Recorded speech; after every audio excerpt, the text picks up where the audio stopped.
wouldn't put no one above you. That should never ever worry you. That should never ever worry you. Always gotta stay 100 and true. The only time I lie is when I lie with you. Put my pride to the side and then I slide with you.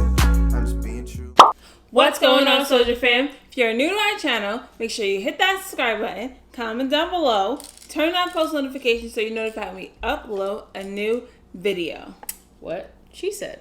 So you guys, we are going to be rolling out this content. We are back with another video. And you know, we're just trying to make sure that we are, like we said, more consistent. I have officially, teardrop, transitioned back to work. So I've been on maternity leave for, for 7 months.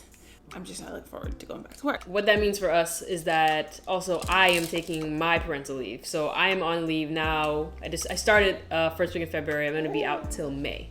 So, you know, it's bittersweet because Asia has to go back where she can hang out with us all day. But I'm going to be here with Arlo now. As most of you have known, if you've been following our journey, Arlo is EBF, exclusively breastfed baby. He's been exclusively breastfed since 1 month of life.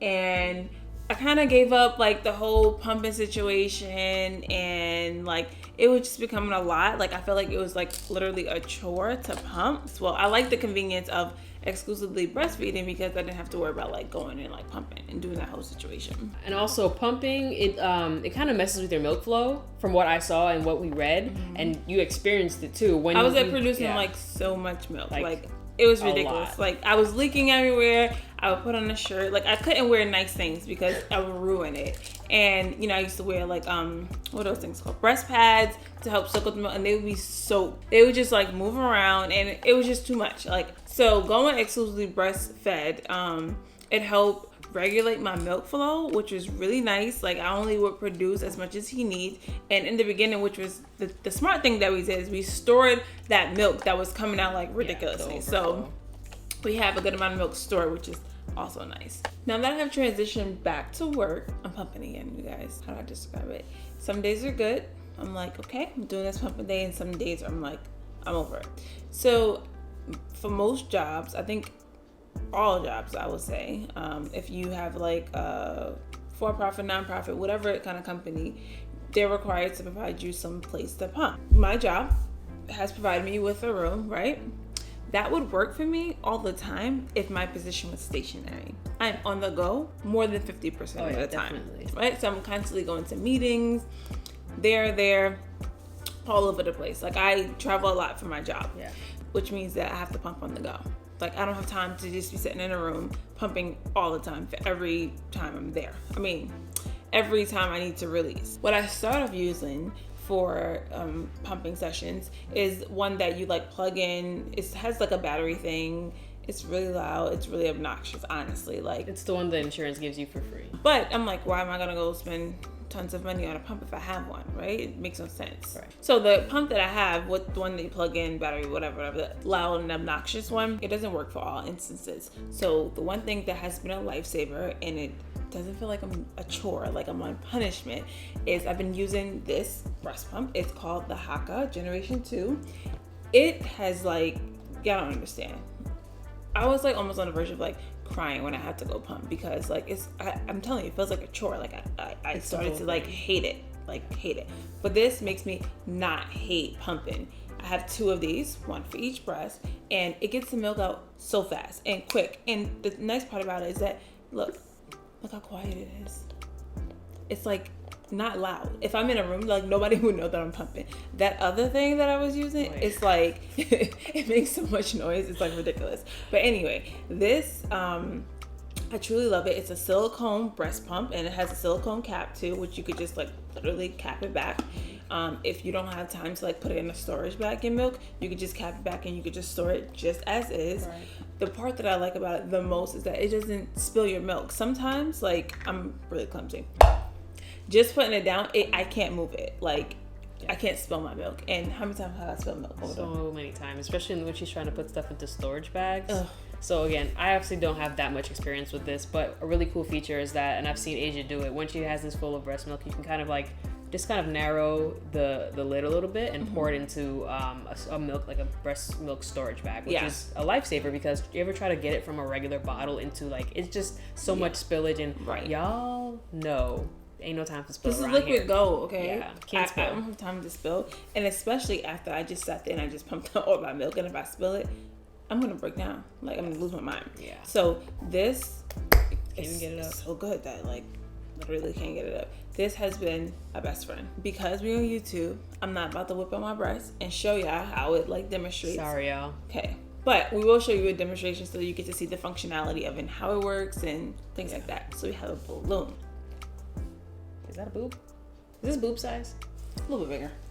Yeah, I think that's boob size, right? No, yeah, that's boob size. Yeah, well, yeah, I think it's boob size. Yeah.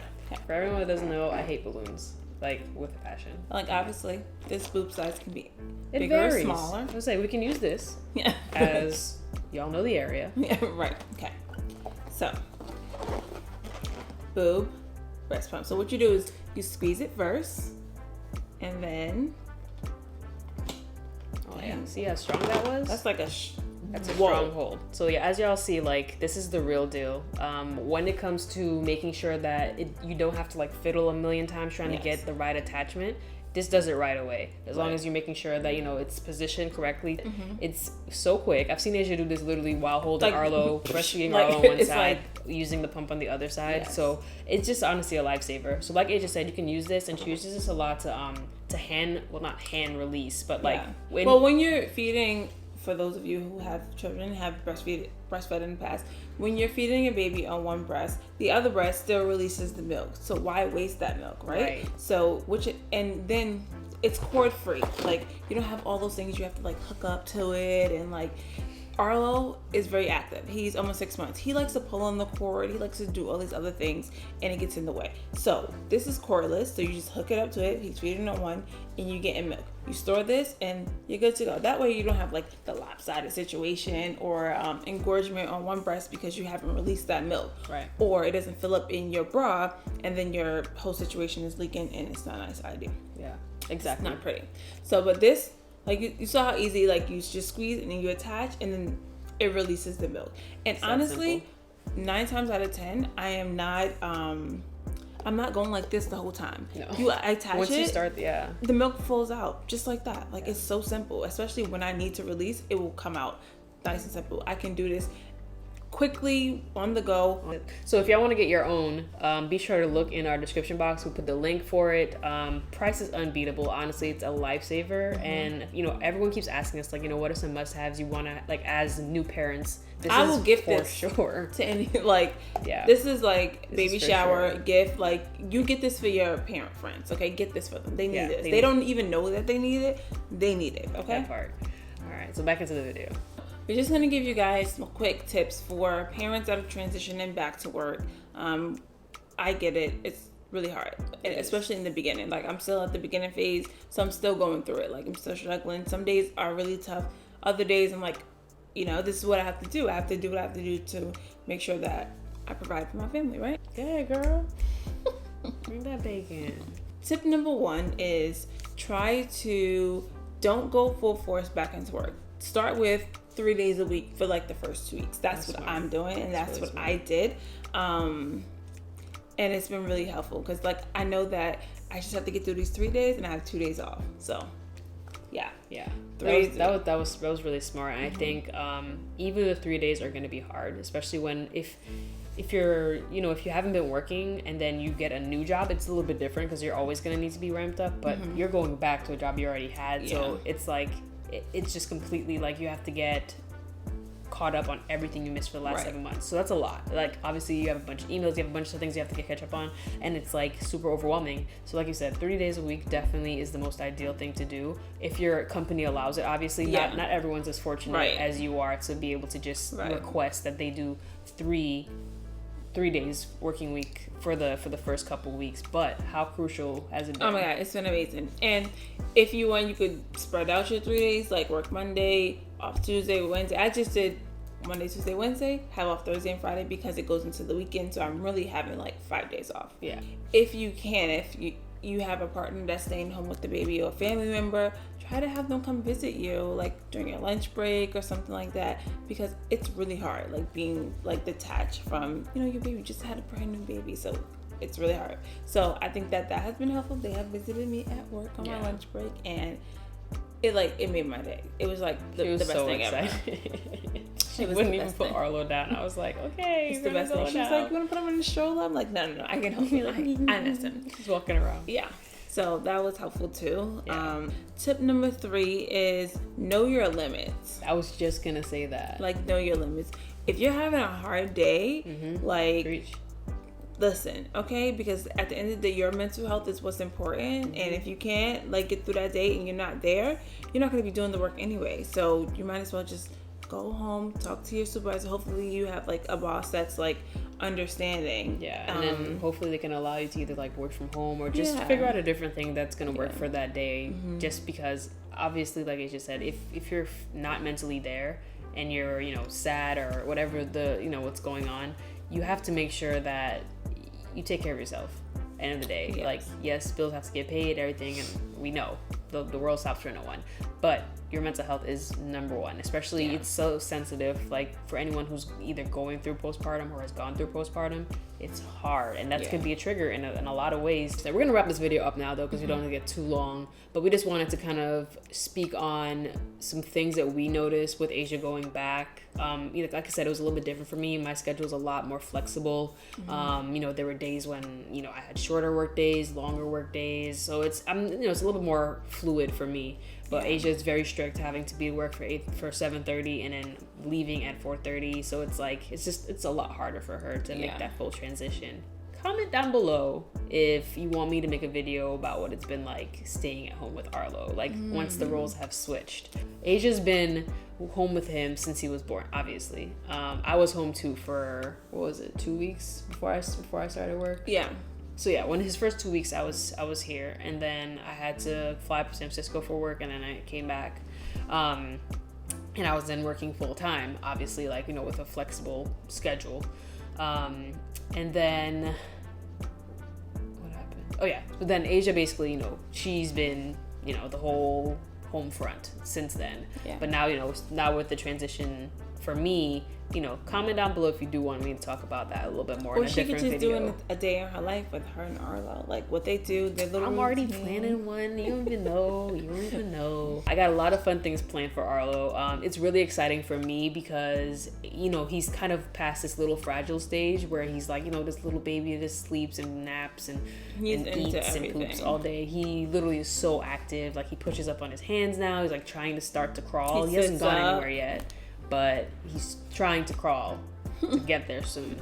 So it's just really exciting to like experience all these first things with him and different things that he can do now. And he's just like so into everything, and he just is so intrigued every time he sees anything for the first time. So it's a really exciting time, and I have a bunch of stuff planned. So y'all are gonna see a lot of Arlo and me. Yeah. I'm excited. So yeah, I'm back to work, you guys.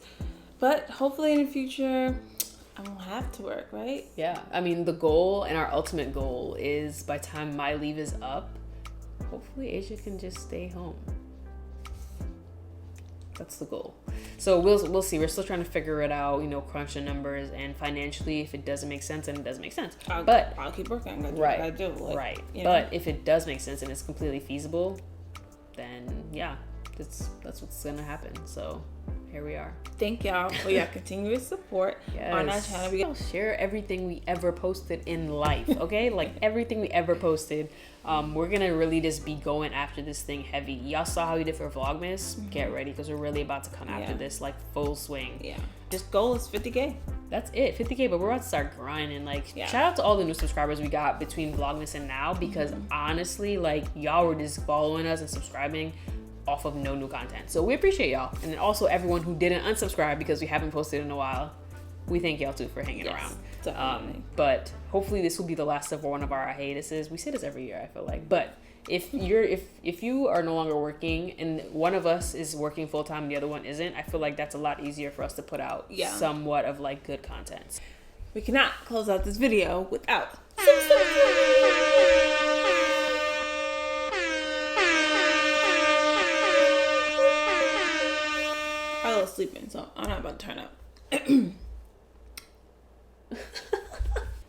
week's super subby goes to Angie.